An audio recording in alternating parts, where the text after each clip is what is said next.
आज की इस क्लास में आज मैं आप लोगों को कक्षा 9वीं के प्रश्नावली 1.8 के प्रश्नों को बताने वाला हूं। तो चलो शुरू करें। तो प्रश्नावली 1.8 के प्रश्न में क्या दिया हुआ है, a प्लस बी कोष्टक के अंदर दिया हुआ है a प्लस बी का वर्ग बराबर a square plus 2ab plus b square का प्रयोग कर हल कीजिए। और यहाँ पे कुछ प्रश्न दिए हुए हैं, इसे हल कैसे करना है। तो देखो यहाँ पे हल करने के तरीके इस प्रश्न में ही दिया हुआ है। a प्लस बी वाला जो स्क्वायर वाला जो सर्व समीकरण है, ये सूत्र लगा के आप a square plus 2ab plus b square का प्रयोग करके आप हल करोगे। कैसे हल करना है, तो देखो पहला प्रश्न देखो और सीखो कि कैसे इसे हल किया जाता है। तो यहाँ पे क्या लिखा है, यहाँ पे 34 का वर्ग दिया हुआ है। अब मैं आपको इसे हल करने के तरीके बताता हूँ। तो यहाँ पे देखो a स्क्वायर, फिर है 2ab है, और फिर यहाँ पे बी स्क्वायर है। इस तरह से हम एक खंड बना लेते हैं। यहाँ पे तीनों को अलग अलग कर लेते हैं, ठीक है। ये पहला खंड हुआ, ये दूसरा खंड हुआ, और ये तीसरा खंड हुआ। हमेशा हम कहाँ से शुरू करेंगे, लास्ट से। लास्ट से ही आपको शुरू करना है। क्यों? क्योंकि ये इकाई को प्रदर्शित करेगा, ये उसके आगे वाले को, और ये सबसे लास्ट को, जो सैकड़ा में होता है ना, सैकड़ा और हजार, ये सैकड़ा और हजार को प्रदर्शित करता है। इसलिए हम हमेशा तीसरा से शुरू करेंगे। अब यहाँ पे देखो तीसरा से शुरू करेंगे तो हमारे पास a और b का मान होना चाहिए। यहाँ पे तो सूत्र में a भी दिया है, तो a b क्या होगा, तो ये जो मान है ना 3 और 4, तो यहाँ पे लिखो a बराबर 3 और b बराबर क्या होगा, 4 होगा। तो जहाँ पे a दिया है उसके स्थान पे क्या लिखना है, 3, और b के स्थान पे 4 लेना है। तो देखो b यहाँ पे है, तो b के स्थान में क्या करना है आपको, यहाँ पे 4 लेना है। तो ये रहेगा 4, और यहाँ पे वर्ग है मतलब 4 का वर्ग हो जाएगा। यहाँ पे देखो आगे में 2 है, गुणित a का मान कितना है, 3 है, और 4 का b का मान कितना है, 4 है। इसी तरह से देखो a दिया है, a का मान कितना है, 3 है, और इसका वर्ग मतलब ये रहा वर्ग। आगे हल करें तो देखो ये कितना होगा, 4 चौक 16 हो जाएगा, और ये कितना होगा, 4 तिया 12, 12 दूनी 24 हो जाएगा, और इसको हल करेंगे तो 9 हो जाएगा। अब यहाँ पे मेन चीज़ ध्यान देने वाली बात यह है कि हमें यहाँ पे सिर्फ 6 चाहिए, इसको नहीं चाहिए। तो हम क्या करेंगे, हम यहाँ पे सिर्फ 6 को ले लेते हैं, ठीक है। ये वाला जो मान है वो कहाँ पे आ गया, ये वाला जो 1 है वो इसके साथ जुड़ जाएगा, किसके साथ, 24 के साथ। तो 24 के साथ प्लस 1 करेंगे, ये हासिल के रूप में आया तो कितना होगा, 25। तो हमें पूरा 25 भी नहीं चाहिए, हमें सिर्फ कितना चाहिए, 5 चाहिए। जो बाकी है ना, जो उसके साथ जो 2 है वो कहाँ पे चला जाएगा, हासिल के रूप में यहाँ पे आ जाएगा। यहाँ पे जो 2 है वो हासिल के रूप में, और यहाँ पे 1 जो था इसके साथ हासिल के रूप में है, ये जो 2 है वो इसके साथ हासिल के रूप में आ जाएगा, मतलब ये +2 हो जाएगा। ठीक, कितना हो गया, तो ये हो गया 11। तो देखो आपका आंसर क्या आ गया, 11 56 आ गया। आप गुणा करके देख लो, तो यहाँ पे 34 का वर्ग जो होगा वो हो गया 11 56 होगा, यही इसका आंसर है। अब इसे कार्यविधि के माध्यम से बताना है, ठीक है। कार्यविधि में आपको समझाना होगा। तो चलो अभी जो हमने किया है उसको लिखते हैं। तो पहला कार्यविधि में आपको क्या लिखना है, पहला कार्यविधि में हमने क्या किया था, बी वाले को लिया था ना। तो देखना यहाँ पे बी स्क्वायर बराबर क्या हुआ था, बी स्क्वायर मतलब बी का मान हमने कितना माना था, 4 माना। देखो जो माने वो लाइन को आपको लेते जाना है। हमने कितना माना, 4, तो ये 4 का वर्ग हो गया, 4 चौक कितना हो गया, 16। 16 का हमें सिर्फ 6 चाहिए, ठीक है, पूरा हमें ये नहीं चाहिए। इसको हमने क्या किया था, यहाँ पे आगे भेजा था। तो अब दूसरे वाले में अब हम लिखते हैं, ये 1 को हम हासिल के रूप में दूसरे पद में दे देंगे, ठीक है। यहाँ पे लिख लेना 1 को हासिल के रूप में कहाँ पे चला जाएगा, दूसरे पद पर चला जाएगा, ठीक है। इस तरह से आप लिख सकते हैं, नहीं लिखोगे तो भी कोई दिक्कत नहीं है। चलो आगे हल करें। अब देखो इसके बाद हमने किसको हल किया था, दूसरे वाले को। तो दूसरे वाले को हल करो। तो दूसरा क्या था, 2ab था। 2ab में 2 हो गया, a का मान कितना था, 3 था, और b का मान कितना है, 4 है। आगे हल करेंगे, कितना हो गया, ये 4 दूनी 8, 4 3 12, 12 दूनी 24 हो जाएगा। यहाँ भी हम क्या करेंगे, सिर्फ यहाँ पे जैसे 6 को रखा था, इसलिए इसी तरह से यहाँ भी 4 को हम रखेंगे। ये जो 2 है वो हासिल के रूप में किसमें चला जाएगा, ये तीसरे पद में चला जाएगा, ठीक है। तो तीसरे पद में भेजेंगे। तीसरा पद क्या है, तीसरा पद है a स्क्वायर। a स्क्वायर में ले जाते हैं, तो a स्क्वायर का मान कितना है, a का मान है 3, तो स्क्वायर का मान क्या हो जाएगा, इसमें वर्ग लग जाएगा, 3 तिया 9। और ये 2 कहाँ पे आ जाएगा, यहाँ पे आ जाएगा। अब देखो यहाँ पे हमें सिर्फ क्या चाहिए था, 6 चाहिए था। यहाँ पे ये जो 1 है इसको हासिल के रूप में लेते हैं, तो 24 + 1 कितना हो गया, 25 हो गया। 25 का हमने यहाँ पे 5 को रखा, और अगला क्या है, देखो ध्यान देते जाना ना, ये 1 जो है हमने हासिल के रूप में यहाँ पे ले लिया है। समझो, वही ट्रिक है जो मैंने यहाँ पे हल किया है, सेम विधि है, ये भी हल कर रहे हैं, ठीक है। तो देखो एक को हमने क्या किया, यहाँ पे हासिल के रूप ले आए। इसी तरह से यहाँ पे जो 2 है इसको हम हासिल के रूप में कहाँ पे ले जाएंगे, ए स्क्वायर वाले के पास ले जाएंगे। तो यहाँ पे हमें क्या मिल गया, यहाँ पे हमें 6 मिल गया और 2 यहाँ पे हासिल पे आ जाएगा।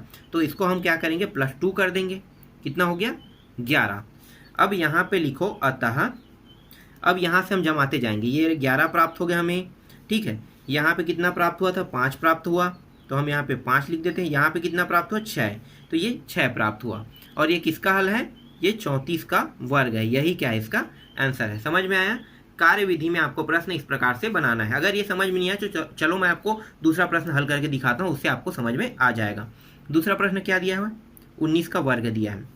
19 के वर्ग में ए का मान कितना है, देखो ए जो है आगे है और बी जो है पीछे रहेगा। तो ए का मान 1 है और बी का मान यहाँ पे क्या रहेगा, 9 रहेगा।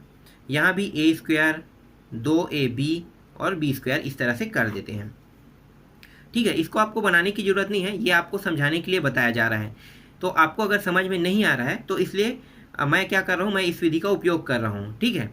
आप इस तरह से भी हल कर सकते हैं, लेकिन कार्यविधि में इस प्रश्न में बताने के लिए कहा है तो कार्यविधि में हल करना। चलो आगे देखें। यहाँ पे देखो b का मान कितना रखना है हमें, b का मान 9 रखना है। तो ये रहा 9 और वर्ग लगा है तो वर्ग लगा दो। 2 गुणित a का मान कितना है, 1 है और b का मान कितना है, 9 है। a का मान देखो 1 का वर्ग है। आगे हल करो तो 9 निया कितना हो गया, 81 हो गया। 9 एकम 9, 9 दूनी 18 हो गया। यहाँ पे 18 आ गया और 1 का 1 रहेगा। अब चलो जो हासिल है उसको आगे ले जाएंगे। तो यहाँ पे सिर्फ 1 हमें रखना है। हासिल को कहाँ पे ले जाना है, हमें हासिल को इसमें ले जाना है। तो इसमें 8 जो है वो क्या है, हासिल है ना। 8 जो है वो क्या है, इसमें हासिल है। तो 8 को हम यहाँ पे ले जाएंगे तो क्या हो जाएगा, +8, 8 दूनी 16, 16 का 6, हासिल आई 1। तो ये कितना हो जाएगा, 2 हो जाएगा ना। 8 दूनी 16, 1 सेकंड कितना हो जाएगा, हासिल आई 1 है ना। तो ये हो जाएगा 2 हो जाएगा। अब यहाँ पे 2 जो है, यहाँ से 1 जो है यहाँ पे आ गया और 1 और रहेगा, ठीक है। तो 2 जो है वो हासिल के रूप में, 1 सेकंड कितना हो गया, 8 दूनी 16 और 16 6, हासिल आई 1, ठीक है। ये 2 हो गया। तो यहाँ पे हासिल कितना जाएगा, 2, ठीक है। तो यहाँ पे हासिल कितना आ गया, यहाँ से 2 हासिल आ जाएगा तो ये हो जाएगा 3। तो कितना आ गया, 361 आ गया। तो इसका आंसर कितना आया, 361 आया। समझ में आया। इस तरह से आपको बनाने हैं। अब चलो कार्यविधि देखते हैं। आपको समझ में आया कि नहीं आया मुझे पता नहीं, लेकिन मैं आपको जो समझा रहा हूँ वो समझना आपको ज़्यादा ज़रूरी है। कैसे समझना है, जो मैं जैसे हल कर रहा हूँ वैसे आप बना सकते हैं। चलो कार्यविधि देखें। पहला कार्यविधि क्या करेंगे, सबसे पहले हम b स्क्वायर करते हैं। b स्क्वायर में देखो क्या था मान, 1 और 9 था ना। तो 9 जो है वो b का मान है, तो यहाँ पे 9 का वर्ग कर दो। कितना हो गया, 9 निया 81। यहाँ पे हमें सिर्फ 1 को रखना है, 8 को कहाँ पे ले जाना है, दूसरे वाले में। तो दूसरा क्या है, 2ab। यहाँ पे हम 8 को हासिल के रूप में ले जाएंगे। तो यहाँ पे 2 गुणित 1 गुणित b का मान 9, तो कितना हो गया, 9 दूनी 18 और 9 एकम 9। देखो 9 एकम 9, 9 दूनी 18, तो सिर्फ 18 ही होगा। यहाँ पे 18 हो गया। अब यहाँ पे देखो, यहाँ पे 18 है तो इसके साथ यहाँ पे 8 जो है वो हासिल के रूप में आ जाएगा, इस पद में आया तो जोड़ देंगे तो कितना होगा, 8 दूनी 16, 6 हासिल आई 1 2, 26 होगा। तो यहाँ भी हमें सिर्फ 6 को रखना है। यहाँ पे जो 2 है वो कहाँ पे आ जाएगा, तीसरे पद में आ जाएगा। तीसरा पद क्या है, ए वर्ग है और ए वर्ग में 1 का वर्ग करेंगे, कितना होगा, 1 होगा, ठीक। तो ये जो 2 है वो हासिल के रूप में कहाँ पे आ गया, इस पद में आ गया। तो ये कितना हो जाएगा, 1 + 2 बराबर 3। तो इसका आंसर क्या प्राप्त हो जाएगा, चलो अब इसे जमा के लिखते हैं। अतः 19 का वर्ग बराबर कितना हो जाएगा, 361। देखो यहाँ से हम क्या लेंगे, यहाँ से हम 1 लेंगे, यहाँ से हम 6 लेंगे और यहाँ से हम 3 लेंगे, तो ये हो गया 361। यही क्या है, इसका आंसर है। समझ में आया। चलो अभी भी समझ नहीं आया होगा तो तीसरा प्रश्न में आप लोग समझ जाना। बहुत ही आसान प्रश्न है, हर प्रश्नों को आपको ऐसे ही बनाना है, ठीक है। ये रहा 54 का वर्ग कर देते हैं। यहाँ पे a कौन होगा, 5 रहेगा और b कौन होगा, यहाँ पे 4 होगा। समझ में आ रहा है। आगे हल करें, a का वर्ग 2ab और ये रहा b का वर्ग। यही स्टेप बनाता है ना, पहला दूसरा तीसरा, 3 स्टेप बनेगा। इसी को हम कार्यविधि में बताऊंगा मैं आपको। चलो आगे देखें। तो यहाँ पे देखो b का मान कितना है, 4 है, तो ये 4 का वर्ग कर दो। 2 यहाँ पे है, फिर a का मान कितना है, 5 है और b का मान कितना है, 4 दिया हुआ है। a का मान देखो कितना है, 5 है और इसका वर्ग कर देंगे। 4 चौक कितना होता है, 16। ये हो गया 4 पंचे 20, 20 दूनी 40, यहाँ पे आ गया 40 आ गया, 5 पंचे 25 आ गया। अब हमें सिर्फ यहाँ से इकाई अंक चाहिए, तो हम क्या करेंगे, 6 बस को यहाँ पे रहेंगे, जो ये 1 है वो कहाँ पे आ गया, यहाँ पे आ गया हासिल के रूप में। तो यहाँ पे 1 को हमने हासिल के रूप में लिया, तो 4 और ये 40 और 1 कितना होगा, 41, 41 का सिर्फ 1 लेंगे। ये जो 4 है वो हासिल के रूप में कहाँ पे चला जाएगा, दूसरे पद में चला जाएगा। तो इसको दूसरे पद में ले जाते हैं, मतलब ये लास्ट वाले में, तो ये हो जाएगा +4, यहाँ पे जुड़ जाएगा, और ये 9, और यहाँ पे आगे और कोई पद नहीं, इसलिए इसे 29 लिखेंगे। तो इसका आंसर क्या हो जाएगा, इसका आंसर होगा 29, 16 हो गया। अब चलो कार्यविधि लिखते हैं। कार्यविधि में कैसे बनाना है, b का वर्ग बराबर, b का मान कितना है, देखो 4 है, 4 का वर्ग कितना हो जाएगा 16, हमें सिर्फ 6 चाहिए, यहाँ पे 1 जो है वो हासिल के रूप में अगले पद में आ जाएगा, तो दूसरे पद में ले जाते हैं। तो 2ab बराबर, यहाँ पे आ गया हासिल के रूप में, तो ये हो जाएगा 2 गुणित 5 गुणित 4 बराबर 5 चौक 20, 20 दूनी 40, ये हो गया 40, और यहाँ पे 40 और 1 जो हासिल आया उसको जोड़ देंगे, कितना हो जाएगा 41 हो जाएगा।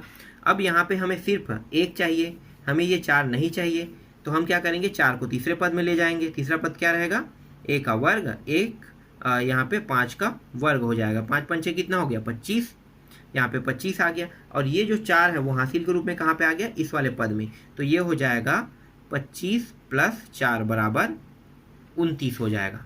ठीक, यहाँ तक समझ में आया। अब यहाँ पे लिखो, अतः जो हमारा आंसर है कितना, 54 का वर्ग बराबर कितना हो जाएगा, यहाँ से 29, यहाँ से 1 और यहाँ से 6, तो ये हो गया 29, 16 क्या है इसका आंसर है। अब यहाँ पे जो चौथा प्रश्न है और पांचवा प्रश्न है, ये आप लोगों के लिए होमवर्क है, आप लोग बना के देखना जैसे मैंने बनाया। अगर उसी विधि का उपयोग करोगे तो आपसे ये जो दोनों प्रश्न है जिसको मैं छोड़ रहा हूँ वो आपसे बन जाएगा। तो बहुत इजी प्रश्न था, बहुत ही आसानी से हल हो गया। तो इसी तरह से आपको हल करना है।